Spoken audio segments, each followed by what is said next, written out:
আমার মেয়েটা 30 বছর তার কর্মজীবনে সে এমন কিছু রেখে গেছে যার জন্য সারা বিশ্ব আলোড়ন তুলেছিল। কি 5 বছরের বাচ্চা বলুন কি 80 বছর বয়স্ক, সবাই প্রতিবাদের ভাষা পেয়েছিল।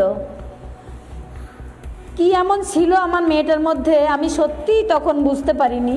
কিন্তু 14 তারিখ রাত দখলের দিন আমি আমার মেয়েকে প্রণাম করে বলেছি, মা তোর যে এত মানে শক্তি তোর পাওয়ার, সেটা আমি মা হয়েও বুঝতে পারিনি।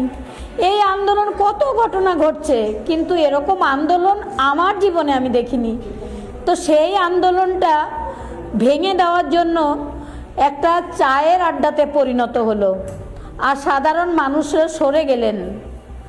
কিন্তু আমি মনে করি যতদিন আমি বিচার না পাব, পশ্চিমবঙ্গের তথা বিশ্বের যারা শুভবুদ্ধি সম্পন্ন মানুষ তারা আমার পাশে থাকবেন, যতদিন না আমি মেয়ের বিচার পাব।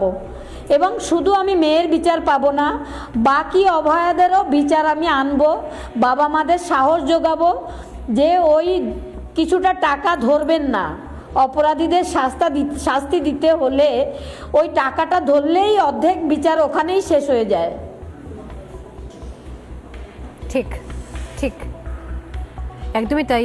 আমি প্রার্থনা করি কি আপনাকে যেন ঈশ্বর সেই শক্তি দেয়, যাতে এত কিছুর পরেও আপনি নিজের যে প্রতিজ্ঞা নিয়েছেন নিজের কাছে, আমি জানি আপনি বলেছেন আপনার কাছে আর কিচ্ছু হারানোর নেই। আপনি আমাকেই বলেছেন, স্বর্ণালী আমার কিচ্ছু তো আর হারানোর নেই, আর তো কিছু পাওয়ারও নেই আর হারানোরও নেই, যাতে আর কাউকে অভয়া না হতে হয়, আর কোনো বাবা মাকে এভাবে না দৌড়ে দৌড়ে ঘুরতে হয়, তার জন্য আমি এটা চালিয়ে যাব।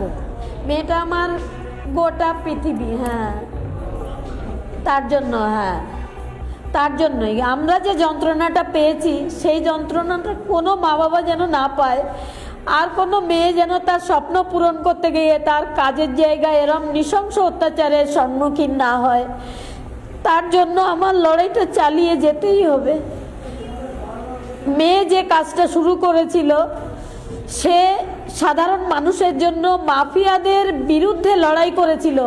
তার জীবনের ঝুঁকি ছিল, সে ভয় পেয়েছিল, কিন্তু আমাকে সেটা জানতে দেয়নি।